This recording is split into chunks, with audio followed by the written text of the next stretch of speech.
Hello dears, welcome to Xylem learning അക്കിൽഡാംസ് ആണ്. അപ്പൊ നമ്മുടെ ക്രിസ്മസ് എക്സാം ഒക്കെ അടിപൊളിയായി മുന്നോട്ട് പോയിക്കൊണ്ടിരിക്കുകയാണ്. നാളെയാണ് നമ്മുടെ എക്കണോമിക്സ് എക്സാം വരുന്നത്. എല്ലാവരും അതിന്റെ പ്രിപ്പറേഷനിലൊക്കെ ആയിരിക്കും. അങ്ങനെയാണെങ്കിൽ നാളെ എക്കണോമിക്സ് എക്സാമിന് നിങ്ങൾക്ക് പ്രധാനമായിട്ടും വരാൻ പോകുന്ന കുറച്ച് ഷോർട്ട് ആൻസർ ക്വസ്റ്റ്യൻസ് ഒന്ന് ഡിസ്കസ് ചെയ്താലോ. അപ്പൊ നമുക്ക് ചാപ്റ്റർ വൈസ് തന്നെ നോക്കാം. ഫസ്റ്റ് ഇൻട്രൊഡക്ഷൻ ടു സ്റ്റാറ്റിസ്റ്റിക്സ് എന്നുള്ള ചാപ്റ്ററിൽ നിന്ന് വരാൻ പോകുന്ന ചോദ്യം നമുക്ക് നോക്കാം. അത് ഇമ്പോർട്ടൻസ് ഓഫ് സ്റ്റാറ്റിസ്റ്റിക്സ് ആയിരിക്കും. ഇമ്പോർട്ടൻസ് എന്ന് ചോദിക്കാം, റോൾ എന്ന് ചോദിക്കാം, അഡ്വാൻറ്റേജസ് എന്ന് ചോദിക്കാം. അങ്ങനെ എന്ത് ചോദിച്ചു കഴിഞ്ഞാലും നിങ്ങൾ എഴുതേണ്ടത് ഈ പോയിന്റ്സ് ഒക്കെയാണ്. അപ്പൊ ഇത്രയും പോയിന്റ്സ് നിങ്ങൾ പഠിച്ചു വെക്കുക. എന്തായാലും ഈ ഒരു ചോദ്യം നിങ്ങൾക്ക് പ്രതീക്ഷിക്കാം 3 മാർക്കിന് അല്ലെങ്കിൽ 4 മാർക്കിന്. ഇനി നമുക്ക് കളക്ഷൻ ഓഫ് ഡാറ്റ നോക്കാം. കളക്ഷൻ ഓഫ് ഡാറ്റ എന്നുള്ള ചാപ്റ്ററിന് സ്ഥിരമായിട്ട് 5 മാർക്കിന് അല്ലെങ്കിൽ 4 മാർക്കിന് ചോദിക്കുന്ന ക്വസ്റ്റ്യൻ ആണ് good qualities of A questionnaire എന്ന് പറയുന്നത്. അപ്പൊ എന്തായാലും ഇത് നിങ്ങൾ പഠിച്ചു വെച്ചിരിക്കണം. ഏകദേശം 7 പോയിന്റ്സ് മിസ് ഇവിടെ കൊടുത്തിട്ടുണ്ട്. ഇതിൽ നിന്നൊരു മിനിമം 6 പോയിന്റ്സ് എങ്കിലും എന്തായാലും നിങ്ങൾ പഠിച്ചു വെക്കണം. ഓക്കെ, ഇനി നമുക്ക് ഓർഗനൈസേഷൻ ഓഫ് ഡാറ്റ നോക്കാം. ഓർഗനൈസേഷൻ ഓഫ് ഡാറ്റ എന്നുള്ള ചാപ്റ്ററിന് സ്ഥിരമായിട്ട് എല്ലാ വർഷവും ചോദിക്കുന്ന ചോദ്യമാണ് ഫ്രീക്വൻസി ഡിസ്ട്രിബ്യൂഷൻ ചെയ്യാനായിട്ട്. ഈ ഒരു ക്വസ്റ്റ്യൻ എന്തായാലും നിങ്ങൾ പ്രതീക്ഷിക്കണം. ഇതൊരു 5 മാർക്കിനോ അല്ലെങ്കിൽ 4 മാർക്കിനോ ഒരു ക്വസ്റ്റ്യൻ എന്തായാലും നിങ്ങൾക്ക് ഉണ്ടായിരിക്കും. അപ്പൊ ഈ ഫ്രീക്വൻസി ഡിസ്ട്രിബ്യൂഷൻ എങ്ങനെ ഏറ്റവും സിമ്പിൾ ആയിട്ട് കുറഞ്ഞ സമയം കൊണ്ട് ചെയ്യാമെന്ന് മിസ് മറ്റൊരു വീഡിയോയിൽ ഡിസ്കസ് ചെയ്തിട്ടുണ്ട്. ആ വീഡിയോന്റെ ലിങ്ക് താഴത്തെ കമന്റ് ബോക്സിൽ പിൻ ചെയ്യാം. അപ്പൊ എല്ലാവരും അത് എന്തായാലും കാണാം. അപ്പൊ ഫ്രീക്വൻസി ഡിസ്ട്രിബ്യൂഷൻ ചെയ്യണമെങ്കിൽ ആദ്യം ഏറ്റവും ചെറിയ നമ്പർ ഏതാണെന്ന് നോക്കുക, ഏറ്റവും വലിയ നമ്പർ ഏതാണെന്ന് നോക്കുക. എന്നിട്ട് ക്ലാസ്സസ് എവിടെ തൊട്ട് എവിടെ വരെ വേണം എന്നുള്ളത് ആദ്യം തീരുമാനിക്കുക. അതിനുശേഷം ഓരോ ഐറ്റവും ടാലി മാർക്സ് ഉപയോഗിച്ചിട്ട് നിങ്ങൾ ക്ലാസ്സുകളിൽ ഡിസ്ട്രിബ്യൂട്ട് ചെയ്ത് കൊടുക്കുക. ഫ്രീക്വൻസി കൗണ്ട് ചെയ്ത് കണ്ടുപിടിക്കുക. അതിന്റെ ടോട്ടലും കൂടെ എഴുതി വെക്കാം. 5 മാർക്ക് സിമ്പിൾ ആയിട്ട് നിങ്ങൾക്ക് സ്കോർ ചെയ്യാം. ഇനി അടുത്തത് നമുക്ക് പ്രസന്റേഷൻ ഓഫ് ഡാറ്റ നോക്കാം. പ്രസന്റേഷൻ ഓഫ് ഡാറ്റയിലും ഇതുപോലെ തന്നെ സ്ഥിരമായിട്ട് ചോദിക്കുന്നത് എന്തായാലും നിങ്ങൾക്ക് നാളെ നിങ്ങളുടെ എക്സാമിന് വരാൻ പോകുന്ന ചോദ്യം പൈ ഡയഗ്രം വരയ്ക്കാനായിരിക്കും. അപ്പൊ പൈ ഡയഗ്രം എങ്ങനെ ചെയ്യണം എന്നുള്ളതിനെ കുറിച്ച് ഡീറ്റെയിൽ ആയിട്ട് ഒരു വീഡിയോ ഓൾറെഡി ഉണ്ട്. അതിന്റെ ലിങ്കും താഴത്ത് പിൻ ചെയ്തേക്കാം. എല്ലാവരും മസ്റ്റ് ആയിട്ടും അത് വാച്ച് ചെയ്യാം.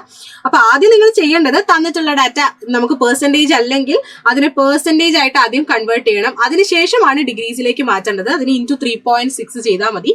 പെർസെന്റേജ് കണ്ടുപിടിച്ചതിന് ശേഷം 3.6 കൊണ്ട് ഓരോ വാല്യൂവിനും മൾട്ടിപ്ലൈ ചെയ്യുക. എന്നിട്ട് ഇതാണ് നമ്മൾ ആംഗിൾ ആയിട്ട് സർക്കിളിൽ പ്ലോട്ട് ചെയ്യേണ്ടത്. ഇതുപോലെ ഒരു സാധനം എല്ലാവരുടെയും കയ്യിൽ ഉണ്ടായിരിക്കുമല്ലോ, പ്രൊട്രാക്ടർ.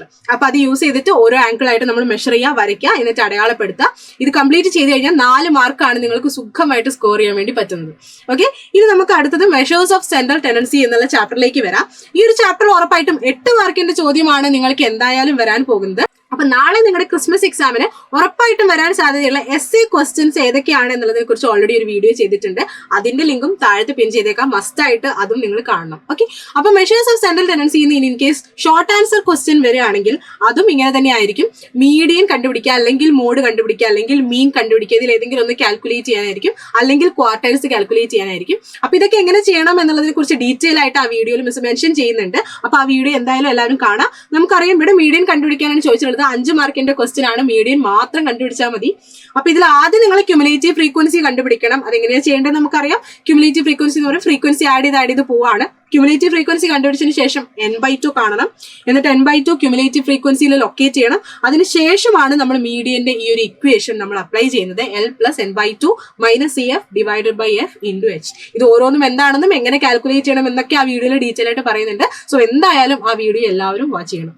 ഓക്കെ, ഇനി നമ്മൾ ഇന്ത്യൻ എക്കണോമിക് ഡെവലപ്മെന്റിലേക്ക് വരുവാണ്. ഫസ്റ്റ് നമ്മുടെ Indian economy on the eve of independence എന്നുള്ള ചാപ്റ്റർ നോക്കാം.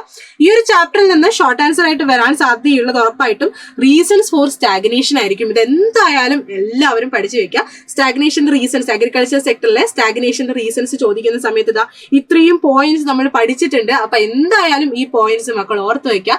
എന്തായാലും ഈ ഒരു ക്വസ്റ്റ്യൻ നിങ്ങൾക്ക് പ്രതീക്ഷിക്കാം. ഇനി അടുത്തത് ഇന്ത്യൻ എക്കണോമി 1950 to 1990 എന്നുള്ള ചാപ്റ്റർ ഒരുപാട് ഷോർട്ടേജേക്ക് സ്കോപ്പുള്ള ഒരു ചാപ്റ്റർ ആണ്. അപ്പൊ ഇതിൽ നിന്ന് നിർബന്ധമായിട്ടും വരാൻ പോകുന്നത് ഗ്രീൻ റെവല്യൂഷനെ കുറിച്ചായിരിക്കും. ഗ്രീൻ റെവല്യൂഷനെ കുറിച്ച് ഒരു ഷോർട്ട് നോട്ട് എഴുതാനായിട്ട് ചോദിക്കാറുണ്ട്. അതുപോലെ തന്നെ ബെനിഫിറ്റ്സും ലിമിറ്റേഷനും ഒക്കെ ചോദിക്കാറുണ്ട്. അപ്പൊ write a short note on green revolution എന്ന് 5 മാർക്കിന് ചോദിച്ചു കഴിഞ്ഞാൽ അതിൽ നിങ്ങൾ ഇൻക്ലൂഡ് ചെയ്യേണ്ട പോയിന്റ്സ് ഇതൊക്കെയാണ്. ഗ്രീൻ റെവല്യൂഷന്റെ എലമെന്റ്സ് ആണ്. ഇത് നമ്മൾ ഡീറ്റെയിൽ ആയിട്ട് പഠിച്ചതാണ്. അപ്പൊ ഇത്രയും പോയിന്റ്സ് എന്തായാലും എന്ത് ചെയ്യുക മക്കൾ എല്ലാവരും പഠിച്ചു വെക്കാം.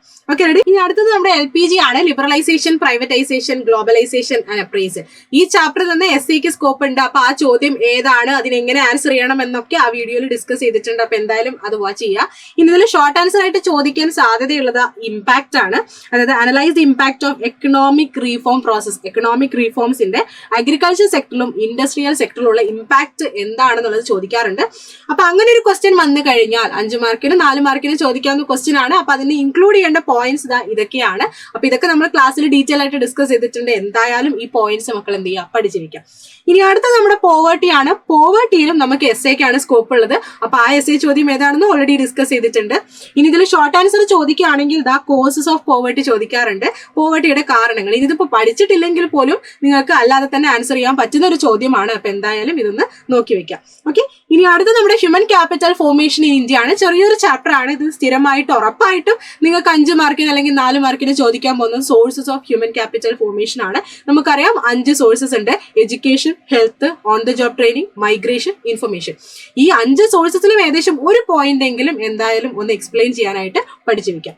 ഓക്കെ, ഇനി അടുത്തത് നമ്മുടെ റൂറൽ ഡെവലപ്മെന്റ് ആണ്. റൂറൽ ഡെവലപ്മെന്റിൽ നിന്ന് എന്തായാലും 5 മാർക്കിന് ചോദിക്കാൻ പോകുന്നത് measures taken to improve agricultural marketing system ആയിരിക്കും.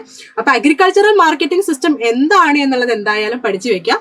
അതുപോലെ തന്നെ എന്തൊക്കെ കാര്യങ്ങളാണ്, എന്തൊക്കെ മെഷേഴ്സ് എടുത്തിട്ടാണ് നമ്മൾ agricultural marketing system government improve ചെയ്തിട്ടുള്ളത് എന്നുള്ളതുണ്ട്. അപ്പൊ ഇതാണ് അതിൽ നിങ്ങൾ ആൻസർ ആയിട്ട് കൊടുക്കേണ്ട പോയിന്റ്സ്. ഓക്കെ, 6 പോയിന്റ്സ് ഉണ്ട്. അപ്പൊ ഈ 6 പോയിന്റ്സും എന്തായാലും പഠിച്ചു വെക്കാം. Okay, ready. ഇനി അടുത്ത് നമ്മുടെ employment growth, informalisation and other issues എന്നുള്ള ചാപ്റ്റർ ആണ് അവസാനമായിട്ടുള്ളത്. അപ്പൊ ഈ ചാപ്റ്ററിൽ നിന്ന് ഷോർട്ട് ആൻസർ ആയിട്ട് ചോദിക്കാൻ സാധ്യതയുള്ളത് ഇൻഫോർമൽ സെക്ടറും അതുപോലെ തന്നെ ഫോർമൽ സെക്ടർ വർക്കേഴ്സും തമ്മിലുള്ള ഡിഫറൻസ് ആണ്. അതുപോലെ തന്നെ എക്സാമ്പിൾസും. എന്തായാലും ആ ഡിഫറൻസ് നിങ്ങൾ ടേബിൾ ആയിട്ട് എഴുതാൻ തന്നെ നിങ്ങൾ പഠിച്ചു വെച്ചിരിക്കണം. ഫോർമൽ സെക്ടർ നമുക്കറിയാം, അതുപോലെ തന്നെ ഇൻഫോർമൽ സെക്ടർ നമുക്കറിയാം. ഒന്നിന്റെ ബെനിഫിറ്റ്സ് ആണ് മറ്റൊന്നിന്റെ ലിമിറ്റേഷൻസ് ആയിട്ട് വരുന്നത്. അപ്പൊ നിങ്ങൾക്ക് കണക്ട് ചെയ്ത് പഠിക്കാൻ പറ്റും. സിമ്പിൾ ആണ്. അപ്പൊ ഇത്രയും കാര്യങ്ങളാണ് നിങ്ങൾക്ക് ഷോർട്ട് ആൻസർ ക്വസ്റ്റ്യൻസ് ആയിട്ട് നാളത്തെ എക്കണോമിക്സ് എക്സാമിന് വരാനായിട്ട് പോകുന്നത്. അപ്പൊ എന്തായാലും പഠിച്ചു വെക്കാം. നമുക്കറിയാം 12 ചാപ്റ്റേഴ്സ് നമുക്ക് നമ്മുടെ എക്കണോമിക്സ് എക്സാമിന് പഠിക്കാനുണ്ട്. അപ്പൊ ഇന്ന് വൈകുന്നേരം കൃത്യം 7 മണിക്ക് ഈ 12 ചാപ്റ്റേഴ്സ് നമ്മൾ സെറ്റ് ആയിട്ട് പഠിക്കാൻ വേണ്ടി പോവാണ്. മാരത്തോൺ ലൈവുമായിട്ട് ഞാനും അതുപോലെ തന്നെ നിയ മിസ്സും നിങ്ങളുടെ മുന്നിലേക്ക് വരുന്നുണ്ടായിരിക്കും. അപ്പൊ എല്ലാ മക്കളും കൃത്യം 7 മണിക്കുള്ള ലൈവിൽ എന്തായാലും ജോയിൻ ചെയ്യുക. നാളത്തെ എക്കണോമിക്സ് എക്സാം നമുക്ക് അടിപൊളിയാക്കാം. All the best.